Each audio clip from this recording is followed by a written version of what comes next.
When it comes to Messianic prophecy, Isaiah 53 is king and there is no queen. Hi, I'm Cantor with Yeshua congregation right here in Tel Aviv. Stick around to the end and I'll send you a free ebook. Isaiah's prophecy is the clearest description that the Hebrew scriptures offer concerning the identity of the Messiah. The rabbis since the middle of the 11th century have claimed this passage is referring to the Jewish people as a whole. But the dominant rabbinical position for centuries was that it spoke of the Messiah. The Dead Sea Scrolls confirm this. Why the shift? Because the man Isaiah described fits Yeshua completely. I've counted nearly 40 predictions in Isaiah 53, and Yeshua fulfilled them all.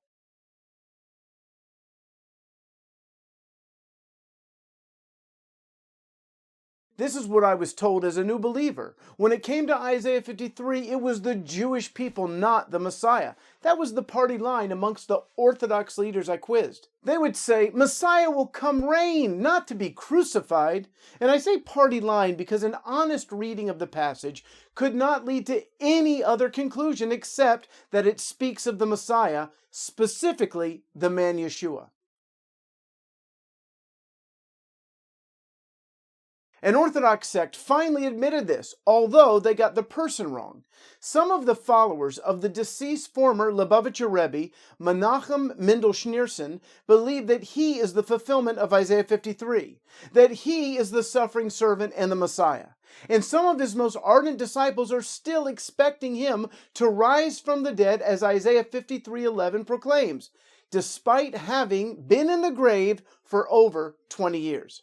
This is the first time a Hasidic Jewish stream has been willing to admit in modern times the obvious. Isaiah 53 describes the Jewish Messiah. Today in Israel, you'll see this man's face on billboards and buildings proclaiming him to be King and Messiah.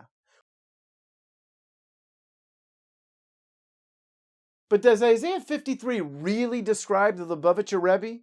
When I was reading Isaiah 53 to a Jewish colleague on a flight nearly 3 decades ago, he yelled at me, "Stop reading from the New Testament!" He was stunned to find out that Isaiah spoke these words about a Jewish man over 700 years before Yeshua was born. They're not written in the New Covenant, but in the Hebrew Scriptures. Years ago, back in the days of dial-up internet and CompuServe, I was in an email bulletin board debate with a Jewish man. He claimed that Isaiah 53 was not referring to the Messiah, but to the Jewish people, as I mentioned before. And in part 2 and 3, I'm going to give you my response to him. By the way, I never got a reply. I hope this video has been a blessing to you. To get my free ebook, The 15 Most Important Facts About the Israeli Palestinian Conflict, just go to roncan.net/15facts and make sure that the F is capitalized. This video has been brought to you by our congregation, Tiferet Yeshua, right here in Tel Aviv. For more information, please go to reachtelaviv.org. And while you're there, consider making a donation so that we can continue to share the good news of Yeshua here in Israel and bring you more of these weekly videos. Now, don't forget to subscribe. Shalom from Tel Aviv.